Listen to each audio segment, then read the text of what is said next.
Hello, I'm sure a lot of you are bemoaning and mourning the death of summer. Meanwhile, I have a jumper on and I'm thriving. I am ready for autumn. So as we bid adieu to August and the last of the summer, although it wasn't really a summer, was it? And we prepare for the autumnal vibes coming our way, I need to wrap up the 4 books that I read in August. And yes, if you saw my August TBR, you'll know that I went a bit cocky and I set myself like 1,000,000 books. No, I didn't read all of them, but I read some of them, so I'm going to talk about them today. The first book that I finished in August was Ghost by Dolly Alderton, one that has been buzzed about on BookTube and pretty much everywhere else for a very long time, so it was one that I knew I wanted to get to. Also, I need to return it to the library like in the next few days, so I'm very glad I managed to get to this one because I do not want to be a bad library user. I just got my library card again for like the first time in years and I want to be good, you know? And in Ghosts we follow Nina Dean, who has taken a year out of sort of dating and relationships to really focus on her career. So when we meet her at the beginning of the book, she has had her book published, she's a food writer, and has spent the last year sort of focusing on her career and other life goals, getting her flat like the way that she wants it in London, just living her life. And now when she turns 32, she is ready to like properly start looking and start dating for real, trying to find the one. I mean, it's not phrased as cheesily as that, but you know, take dating a bit more seriously. So she turns to one of her friends who is a veteran online dater. She makes herself a profile and she meets this guy and everything seems to be going well. On one of their first dates, he tells her that he wants to marry her and it's all very like whirlwind, instant love, and she's like really into this guy, and then suddenly, as per the title, he just ghosts her out of nowhere. So as you can imagine, a large part of the book is her trying to figure out what this guy is doing, why has he ghosted her, and also just dealing with the sort of emotional ramifications of that. But there is so much more to the book. Her dad is also suffering with Alzheimer's, so the Ghosts title is a bit of a double entendre as well, because he is obviously losing a lot of his memory, and it's sort of about grieving someone who's still here and, you know, learning to come to terms with that and the ghost of the person that you once knew. And we also see that theme again of sort of relationships changing and shifting in one of Nina's oldest friends, Catherine. And this was a part of the book that I found really quite interesting and hit me harder than I guess I thought it would, because it's really not a main theme of the book. But Catherine is just one of Nina's oldest friends from high school. They've known each other the longest, and they sort of are just meeting up now out of convenience and out of habit. They don't really have that much in common anymore. Nina is single in the city, living her life, focusing on her career, whereas Catherine has moved out to the suburbs of Surrey, has gotten married and had kids, and is like very settled in her suburban life. So they are just sort of drifting apart. And Nina does get very frustrated that Catherine just doesn't really treat Nina's single life with a lot of respect. So Catherine will say things like, oh, like I would die to just have a glass of wine and 5 minutes peace in the evening. Your life is so amazing and so elegant, like, because you don't have kids, you don't have the stress of having kids. And it's like, girl, you chose to have kids. Just because Nina doesn't have kids and can have a chill glass of wine in the evening doesn't mean that like her life is fabulous and she has no problems and that everything's hunky-dory and that anything that's happening to Nina that is hard just isn't worth talking about compared to the stress of like having kids. Ridiculous. So obviously that's like a point of contention between them, and you do sort of follow that thread through the novel, and there is like a conflict towards the end. And I think it just struck a chord with me because I think know pretty certainly in myself that I don't want children, and one of my biggest worries in life is that, you know, my friends, my closest friends, will start having kids and having families and will sort of move away, or obviously they'll have children, they'll have things that are going to occupy their time, and I'm going to be on my own and I'm not going to have kids and I'm not going to be able to go to the birthday parties and like do all the like kid stuff, nor do I really want to. So it was almost like a weird little window into my future, and I was thinking, oh my god, like how many friends am I going to lose when they start having children? And that was quite a scary thought, and it's something that like I didn't think this book was about because it is just a small subplot, but I think it is the biggest sort of takeaway, weirdly, that I had. Obviously the central theme is this idea of dating and ghosting, and you know how hard it is to like find a man in this modern world, but that was almost like the subplot for me. Like that wasn't what I was most interested in. I was more interested in Nina and her friendships and like what life is like for women when they get to a certain age. I didn't think I was going to say that much about this book because obviously it has been everywhere and so much has been said, but yeah, I just want to mention that sort of theme of like friendship and diverging friendships and changing friendships, because I mean, when people review this, they tend to talk about the romantic part of it, because that is, yes, the main crux of the book, but it's not what I found, I guess, most interesting, and I wanted to highlight that in case that was something that would interest any of you watching. And the next book, and the book after, and the book after were along very similar veins. I had a very, like, woman-centric month. Like, all of these books that I'm going to talk about are about young women trying to figure out their place in the world and what they want. So I don't know if that's indicative of the sort of mood I've been in lately, probably, but yeah. So the next book I finished in August was a poetry collection called It's Hard to Be Hip Over 30 by Judith, and I enjoyed this. I gave it 3 stars, I think, on Goodreads. I don't often talk about star ratings, but like, it is the perfect sort of 3 stars, is like the perfect way to describe how I felt about this book. Like, it was good in parts, but also like bad in parts. It was just very in the middle, and that to me is like a 3-star rating. It's like, it's not horrible, it's not amazing, it's 3 stars. What I was expecting in this collection was sort of fun, light-hearted, comedic poems that often touched on something a little bit deeper, a little bit more painful, just sort of the reality of being a woman and being, you know, sort of discarded or mocked when you get over a certain age, and like the horror of like watching your body degrade and like your value to society like decrease. And you definitely do get that sometimes, but I think what's worth bearing in mind if you're going to go into this collection is the time that it was written and published. So I believe it was first published in 1968 and then 1971, and then in the UK in 1973. So feminism has come a long way since then, and thank God, basically, because the feminist angle that Judith takes in this collection is very much the POV of a sort of suburban, white, fairly privileged middle-class woman, and that's fine, that's a valid viewpoint. I'm not saying that, like, if you were a housewife in the 70s you didn't have any problems. Obviously there was still systemic misogyny, and you probably still suffered as a result of being a woman, but at a certain point you do start to roll your eyes when she's talking about, like, the hardships of, like, being expected to do the laundry, and being expected to clean up, and being expected to just smile at her husband's jokes at dinner parties. Like, there are bigger struggles for women, for people of colour, for disabled women, for, you know, queer women. So, and I think if you read some of the poems in isolation, you'd be like, oh yeah, that's funny, like, it's hard to be a woman. But when you have a whole collection of her complaining about these sort of trivial things, it does get a little bit grating, and I did have to keep reminding myself, published in the 60s, published in the 60s. I feel like I've bashed it too much, so I'm trying to find, like, a nice poem that I enjoyed that I can read to, like, prove that I liked it, even though I don't have to prove anything, but whatever. So I've just picked a random one. I don't even know if it's one of my favourites. It is one of the ones that I highlighted on my little post-it note, but we'll see if it's good. It's called Lessons, and it's on page 62.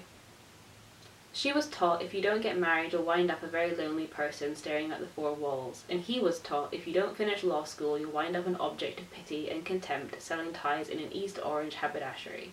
And she was taught if you don't put a little something aside every week you'll wind up a very lonely person being thrown out on the sidewalk.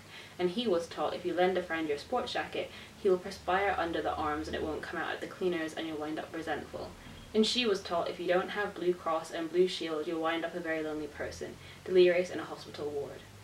And he was taught if you go to bed with girls they'll lie and say they're pregnant and you'll wind up having to marry them. But she changed her name to Maya and he changed his name to Orfeo, and they're living in a commune in the country, with collective housekeeping and organically growing vegetables and the kinds of shatteringly honest relationships that are only possible between men and women who have renounced flush toilets and the telephone company. And as a result of working in the fields and washing in the streams and wearing simple homespun robes, they have freed their senses from the tyranny of the intellect and tuned into the music of the cosmos and plumbed the secret depths of their innermost beings, but she's still putting a little something aside every week, and he's still not lending his jacket, just in case. So yeah, I don't think that was one of my favourite ones. It's just the one that sort of like screamed out to me as I was flicking through. So that is sort of indicative of the wider themes of the book. It's like this sort of ingrained behaviour that women have been taught, and again, like I said, it is from a very sort of white privilege lens, but if nothing else it's an interesting document of like what women were writing about at that time, what were the main concerns for women, and the kind of work that was being published around feminism and feminist thought at the time.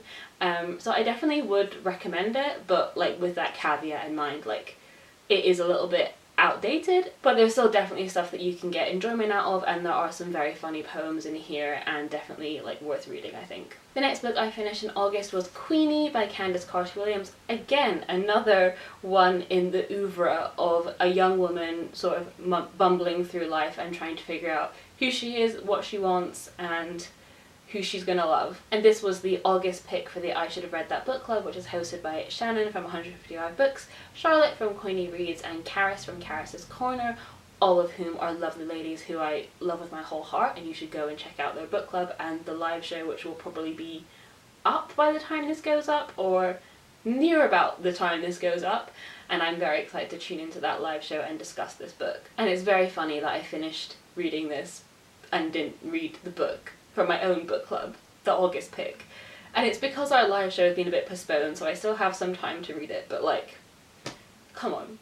I gotta pull my socks up a little bit. But anyway, in Queenie we follow Queenie, unsurprisingly, and at the beginning of the novel, her sort of long-term boyfriend of 2 and a bit years or so decides that he wants to go on a break, and obviously this hits Queenie quite hard, and she doesn't really know what to expect or how to get him back, and she sort of begins to spiral. She starts to struggle at work, she starts to sort of have this string of encounters with like not great men, and it is like a sort of self-destructive spiral, and she doesn't really know how to be herself without her long-term partner there. And it becomes quite apparent fairly early on that Queenie is a fairly self-destructive character. She will make bad decisions whilst knowing that they are bad decisions, and you sort of realize, okay, I can't be that annoyed with her because we've all been there, we all make stupid mistakes.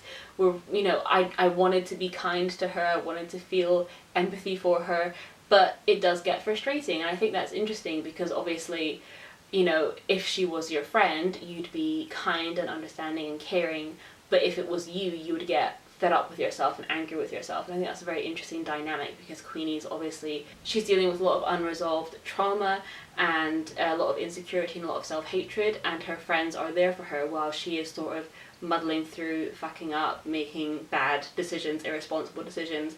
And it is interesting as a reading experience because as a reader you are getting angry with her as you would if it was you making those decisions, but you also care for her and you're fond of her and you want her to pull through okay. And ultimately I did enjoy this. It is written very well. It again has the same sort of lyrical style that Ghost has. It's very conversational, it's very accessible, it's very witty in places, and I especially enjoyed the text exchanges that Queenie exchanges with her friends throughout this book. Her friends really are the backbone of this novel, and they really do rally around Queenie and try and sort of pull her together as she's unraveling. But almost similarly to Ghost, like there was a big focus here on the fallout of the relationship between Tom and Queenie, and she's very upset at this idea of him wanting a break, and she wants to get him back, and we get a lot of flashbacks of their relationship, and he just doesn't seem like a great guy. And I know why those flashbacks are there. Queenie is a young black woman and Tom was her white boyfriend, and a lot of the flashbacks explore the various microaggressions that she suffered whilst being with him. So like racist remarks from his family, things that he wanted to just brush off because it was convenient or he didn't want to, upset people. And obviously that's really interesting to see. But in terms of the narrative, it was like I couldn't understand why she was so upset being without Tom, because every single flashback made him come off like a dick. And I was like, honey, you deserve better. Like, why are you mooning over this guy who clearly didn't care enough about you to stand up to his like racist family?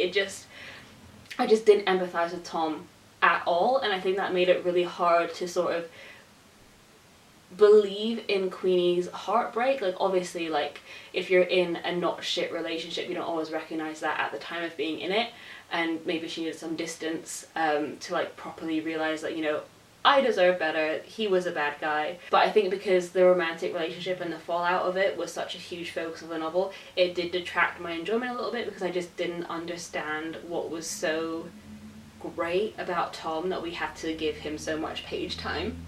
I would have much rather had a whole book about Queenie just going to therapy, dealing with her trauma, leaning on her friends, and like putting herself back together without so much focus on Tom.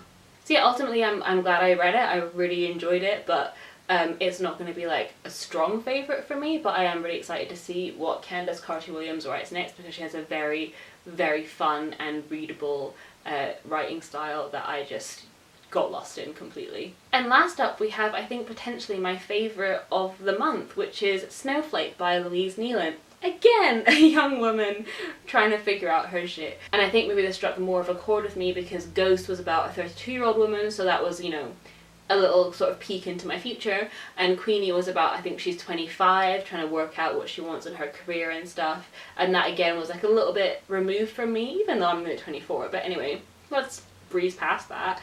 But Snowflake is about an 18-year-old, which I'm not a mature person, so I can vibe and I relate a lot to the feelings of being a teenager because I still feel like a teenager. So I think that's why this one was sort of maybe the most impactful of the sort of young woman trying to figure stuff out books that I read this month. So in this book we follow Debbie, who is 18 years old, and she is moving away from her rural dairy farm in Kildare in Ireland to start university at Trinity College in Dublin. And initially she really does struggle to make friends, to adjust to the sort of new pace of life. She really doesn't feel like she fits in. And then at the times that she does go home, she's dealing with her uncle Billy, who is sort of having increasing issues with alcoholism, and her mother, who they don't really know what's wrong with her, but ever since she suffered the loss of Debbie's father has not been quite the same and has like extreme mood shifts. And later on in the novel she gets diagnosed. I don't know if that's a spoiler, but that is definitely a theme in this book, is mental health and depression and bipolar disorder. So maybe that's something to be wary of going in if that's potentially a trigger for you. So poor Debbie is trying to straddle this sort of new busy life at university, trying to make friends, feeling quite alienated, but then when she goes home there's not really a reprieve because her family is also struggling and sort of imploding a little bit without her there. And I just really loved the way that it was written. There's a really big theme of dreams in the book, and I thought that was really interesting because in the back there's like a little author's note where Louise Neyland says that the sort of spark of the novel, the sort of first little nugget of an idea that she had for the book, was about somebody who dreamt other people's dreams. And in the book Debbie's mother is like fascinated by dreams, and she writes down every single dream that she has, and it's like mostly incomprehensible, mostly vague, mostly just images, feelings, things that don't really make sense. And sometimes these dreams bleed over into Debbie's dreams, and she sort of has this prophetic dream in the middle of the book that is quite traumatizing. And the way it is written is sort of like magical realism, like these dreams are sort of blurring together, and there is this sort of backdrop of Irish mythology and her uncle that can sort of manipulate the land. It's very vague, but it is really quite beautiful. It's just this very thin suggestion of something, not even magic, but just like the sort of energy of humans and the way that we're connected and the sort of subconscious and the power that that can have. I know I'm being very vague, and don't go into this book thinking it's going to be like magic and magical realism. It is mostly just a bog standard like coming of age narrative. She's at uni, she goes home, she meets people and stuff like that. It's not a magic story, but I really did love those elements that were really intricately woven into like a sort of more mundane narrative. And I think that's also what set it apart for me, because that age of being a teenager is so confusing and it is so weird as well. Like when I think back to my own teenhood, there's so much that I don't really remember. It just does feel like one huge blur, and some things I'm like, did that happen? And I have to like check with my friends, because you do live so much in the realm of fantasy at that time and in the realm of dreams and like expectations of what you think your life is going to be like once you escape being a teenager. So I really loved that approach to this novel, and it's done really well, and I was really compelled by it. I think I finished this in like 2 days or 2 sittings or something. So I really recommend this one if this genre is something that you enjoy, because this is one of the like ones that sort of hit me a little bit. But along with all that sort of dream and like beautiful writing, you get like funny Gilmore Girls references. It's very much a sort of hybrid book in that respect, and I really enjoyed it. And it's Louise Neyland's debut novel, so I'm very excited to see what she writes next. It's definitely an author that I'm going to be keeping my eye out for, because this was definitely my favourite book of the month. Thank you so much for watching my August wrap up. I hope you enjoyed hearing my thoughts, and if you've read any of the books that I read this month, please do let me know what you thought of them in the comments. I would love to chat to you, and I will see you very soon with another video soon. Bye!